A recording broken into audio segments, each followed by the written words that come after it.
একটা কঠিন খবর দেখুন, আপনারা পড়ুন। এখানে কি লেখা আছে?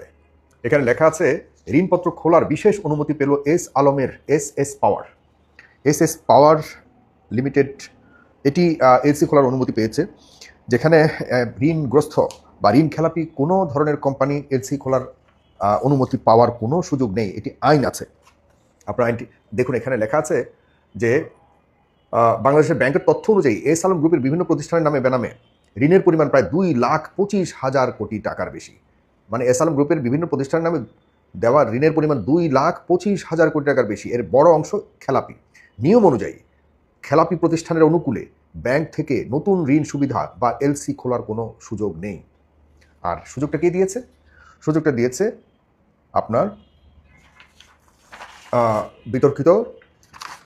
বিতর্কিত এস আলম গ্রুপের মালিকানাধীন এস পাওয়ার এক লিমিটেডের জন্য ঋণপত্র এলসি খোলার বিশেষ অনুমতি দিয়েছে বাংলাদেশ ব্যাংক। শতভাগ নগদ টাকা জমার বিপরীতে ইত্যাদিতে রাষ্ট্র মালিকানাধীন রূপালী ব্যাংক প্রতিষ্ঠানটির এলসি খুলতে অনুমতি দিয়েছে। এরপর এখানে আরেকটা গুরুত্বপূর্ণ লেখা আছে, সেটি হলো আমি আপনাদেরকে একটু দেখাচ্ছি। ব্যাংক কোম্পানি এখানে লেখা আছে বাংলাদেশ ব্যাংকের প্রজ্ঞাপনে বলা হয়েছে রূপালী ব্যাংকে এস পাওয়ার এক লিমিটেডের অনুকূলে শতভাগ নগদ মার্জিনে আমদানি ঋণপত্র খোলার অনুমতি দেওয়া হলো। ব্যাংক কোম্পানি আইনের 121 ধারায় সরকারের সঙ্গে পরামর্শ করে এই সুযোগ বা এই সুবিধা দেওয়া হয়েছে। 121 ধারায় অনুযায়ী সরকারের সাথে আলাপ আলোচনা করে এই সুযোগ দেওয়া হয়। বিপরীতে বাংলাদেশে এই মুহূর্তে 141টি পাওয়ার স্টেশন বন্ধ আছে। 141টি, এর মধ্যে প্রায় 20টির মতো অর্ধেক সরকারের অর্ধেক বেসরকারিভাবে। ওদের কিন্তু পাওয়ার স্টেশন বা বিদ্যুৎ উৎপাদন কেন্দ্র যেটিকে বলা হয় সেটিকে বা সেগুলিকে খোলার ব্যাপারে সরকারের পক্ষ থেকে কোনো ধরনের সুবিধা দেওয়ার কথা শুনিনি। কিন্তু এস আলমের মালিকানাধীন, তার এখানে 70% মালিকানা রয়েছে যে পাওয়ার স্টেশনটি চট্টগ্রামের বাঁশখালীতে রয়েছে, সেটিকে খোলার অনুমতি বা কয়লা আনবার অনুমতি দেওয়া হয়েছে এবং টাকা পয়সা দিয়ে তাকে, যদিও বলা হচ্ছে যে শতভাগ তার নিজস্ব টাকা দিয়ে এলসি খুলতে হবে। সরকারের কোনো ব্যাংকের মানে এই পুরোপুরি এই দায়িত্ব নেবে কে? রূপালী ব্যাংক। রূপালী ব্যাংক কার?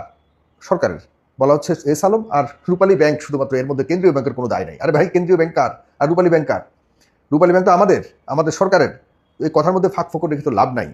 এই এস আলম গ্রুপ বাংলাদেশের অর্থনীতিকে পদদলিত করে ধ্বংস করে দেওয়ার সবচেয়ে বড় দায় যদি কাউকে দিতে হয় তাহলে এই এস আলম গ্রুপকে দিতে হবে, এবং এই সাইফুল আলম হলো এর মূল হোতা। শেখ হাসিনার বাংলাদেশের আদানি ছিল এস আলম। নরেন্দ্র মোদীর যেমন আদানি কোটি লক্ষ লক্ষ কোটি টাকা মানে রুপি সেখানে একদম দিনের আলোতে লুটপাট করছে, কিছুই করার নাই ওখানে। আমাদের দেশের আদানি হয়ে উঠেছিল এস আলম। কিন্তু দুঃখজনক ব্যাপার হলো বাংলাদেশের 24-এর পতনের পর এস আলমকে পুনর্বাসন করবার বহু ধরনের চেষ্টা চলমান আমরা দেখেছি, বহু ধরনের চেষ্টা শুনেছি। জনগণ সচেতন সজাগ থাকবার কারণে, প্রতিবাদ করবার কারণে অনেক চেষ্টা থেকে ফিরে আসতে বাধ্য হয়েছে সরকারের গুরুত্বপূর্ণ কেউ কেউ। আমি আরও স্পষ্ট করে বলবো, আপনারা দেখুন, মানে আমি খুব গুরুত্বপূর্ণ এই কথাগুলি মনোযোগ দিয়ে শুনুন। বর্তমান যে বিদ্যুৎ সংকট রয়েছে, এই সংকটগুলি গতকালকেও দেখলাম কিছু কিছু বিশেষজ্ঞ বলছে যে গ্যাস সংকট বা এই সংকটগুলি কৃত্রিমভাবে করা হচ্ছে। কারণ সেখানে ভাসমান যে টার্মিনাল করতে হবে, এলএনজি আনলে পরে সেখানে যে অবকাঠামো তৈরি করতে হবে, সেগুলিকে করার জন্য জনসমর্থন আদায়ের জন্য সেখানে কিন্তু বিদেশি কোম্পানিকে এখানে দিতে হবে। সেই বিদেশি কোম্পানিরা কিন্তু যে আসবে তাদের কিন্তু প্রায় হাজার হাজার কোটি টাকার এখানে প্রজেক্ট। এগুলিকে বিদেশি কোম্পানিকে দেওয়ার ব্যাপারে যে টেন্ডার হবে, এসব টেন্ডার কিন্তু সরকারের এখানে বড় ধরনের হস্তক্ষেপ থাকবে, পার্টনারশিপ থাকবে, কমিশনের বিষয় আছে। সেই সব কিছুকে মিলিয়ে জনগণের কাছ থেকে তো একটা সমর্থন নিতে হবে যে হ্যাঁ, আমরা সরকার এটা করতে যাচ্ছে, সুতরাং আপনারা সমর্থন দেবেন, আপনারা কোনো সমালোচনা করবেন না। যদিও সরকার কি আর মানুষের সমালোচনার কোনো ধার ধারে, তবুও অনেকে, বিশেষ আমি গতকালকে দেখলাম বিশ্লেষকরা অনেকে মনে করছে যে গ্যাস আমদানির ক্ষেত্রে সরকার কৃত্রিম একটা সংকট তৈরি করবার চেষ্টা করছে। যাচাইয়ের বিষয় রয়েছে এখানে।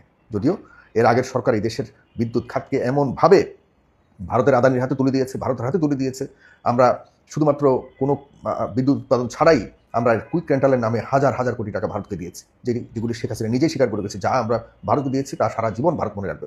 কিন্তু ভারত তো চলে গেল, ভারতের শেখ হাসিনা এই দেশ থেকে চলে গেছে, ভারতও চলে গেছে। আমরা বুঝি যে এই ভঙ্গুর অবকাঠামো আবারও এগুলিকে পুনরুজ্জীবিত করে স্বাভাবিক পর্যায়ে আসতে হলে সময় লাগবে, এতে কোনো সন্দেহ নেই।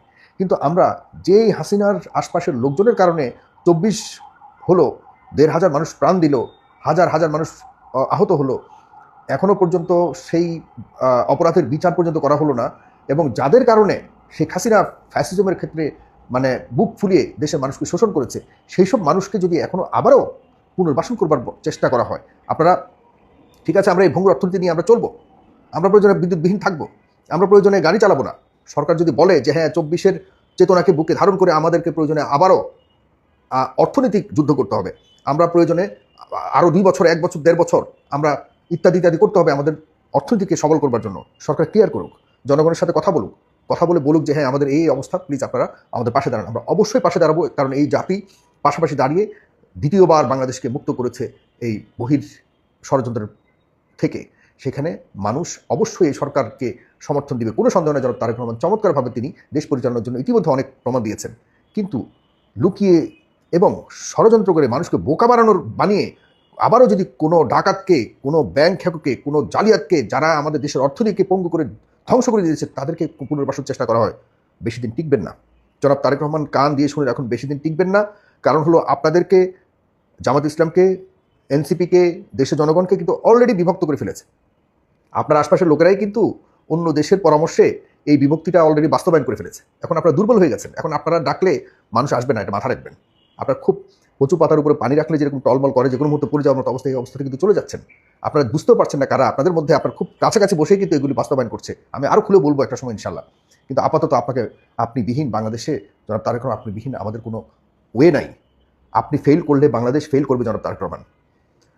আপনার আশপাশে থাকা লোকজন একটা বিশাল শক্তিকে, ঐক্যবদ্ধ শক্তিকে কিন্তু বিচ্ছিন্ন করে ফেলেছে। সেটা ভিন্ন একটা বিষয়, কথা বলবো সেটা নিয়ে। কিন্তু আপাতত বাংলাদেশে এই এসালম গ্রুপের যারা আশপাশের থেকে মানুষের অর্থকে শোষণ করে দেশকে করেছে, এর মধ্যে অন্যতম আরেকটি রয়েছে নাবিল গ্রুপ।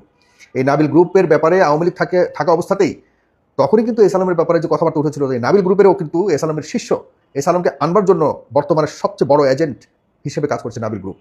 এই নাবিল গ্রুপকে আপনারা ছেড়ে দিয়ে বসে আছেন, কিসের বিনিময়ে ছেড়ে দিয়ে বসেছেন সেইগুলো আমরা বুঝি, আমরা এগুলি নিয়েও কাজ করতেছি ইনশাল্লাহ। কথা বলবো, জনগণ যদি পাশে থাকে, জনগণ আপনারা কারা পাশে আছেন আপনারা শেয়ার করুন, কথা বলুন, লিখুন, এসব ব্যাপারে আমরা কথা বলবো, লিখবো। আমাদের এই 24 পদ্ধতি বাংলাদেশ কারো বাপের না, মাথায় রাখতে হবে। আওয়ামী লীগও এই দেশ থেকে একবারে পুরো চলে গেছে এবং এই দেশের সব কিছু রেখে চলে গেছে তা না, তারাও কিন্তু দেশের মালিক।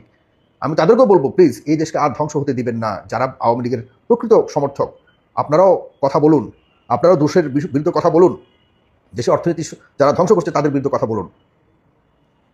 বসুন্ধরা, তারপরে মেঘনা গ্রুপ, এদেরকে আপনার ফার্নেস অয়েল বা জ্বালানি তেলের কন্ট্রাক্ট দিয়ে দিচ্ছেন, কারণ সরকার পারতেছে না। মানে অবস্থা একটাকে তৈরি করছে, একটা কৃত্রিম সংকট প্রত্যেকটা ক্ষেত্রে তৈরি করছে, করে এই কোম্পানিকে দিয়ে সরকার মাঝখানে একটা বিশাল সরকার যারা আছে এরা বিশাল একটা কমিশন বাণিজ্য করবার করে আমাদের দেশটাকে আবারও এই দেশের মানুষকে আবারও অর্থনৈতিক সংকটের দিকে ঠেলে দেওয়ার একটা বিশাল পরিকল্পনা, ষড়যন্ত্র বাস্তবায়নের চেষ্টা চলছে। দয়া করে এগুলি করবেন না। আমরা রাস্তায় যদি মানুষ নামে আটকাতে পারবেন না, স্রোত নামবে, স্রোত। মানুষ কিন্তু এখনও সহ্য করছে, বিদ্যুৎ নাই, গ্যাস নাই, এগুলি সহ্য করছে, কারণ মানুষ মনে করে যে আপনাদের এখনও পর্যন্ত অনেক পরিশ্রম করতে হবে, ভঙ্গুর অনেক অবকাঠামোকে আবারও পুনর্নির্মাণ করতে হবে। কিন্তু এগুলির ভিতরে, এগুলোর পেছনে যদি সেই অপরাধীদেরকে আপনারা সুযোগ দেন, মানুষ কিন্তু আপনাদেরকে সুযোগ দেবে না। সুতরাং সাবধান। কোনোভাবেই জ্বালানি তেলের যে আমদানির ঠিকাদারি বসুন্ধরা গ্রুপকে দেওয়ার কথা বলা হচ্ছে বা শুনছি। মেঘনা গ্রুপের কারণে বাংলাদেশের মিডিয়া ধ্বংস হয়ে গেছে। টিকে গ্রুপ, যারা শুনেছি এর আগেও আসছে পত্রিকাতে যে লক্ষ লক্ষ কোটি টাকা বিদেশে পাচার করেছে, এদের ব্যাপারে সোচ্চার আছি আমরা। এদের ব্যাপারে কোনো কিছু করতে চাইলে রাস্তায় নামবো আমরা ইনশাল্লাহ। আর এই এসালমের ব্যাপারে এটা যদি মনে করেন যে আমরা বোকা, তাহলে ভুল করবেন। একটা পরিবেশ তৈরি করে এসালমকে আজকে এটা দিচ্ছেন, কালকে এসালমকে আরেকটা দিবেন, এভাবে এসালমকে নর্মালি করার যে মানে ষড়যন্ত্রের মধ্যে পরিকল্পনা নিয়েছেন, ষড়যন্ত্রের মধ্যে দিয়ে এটি বাস্তবায়ন হবে না। আপনারা ব্যাকফায়ার করবে আপনাদের পরিকল্পনা। ধন্যবাদ। সালাম।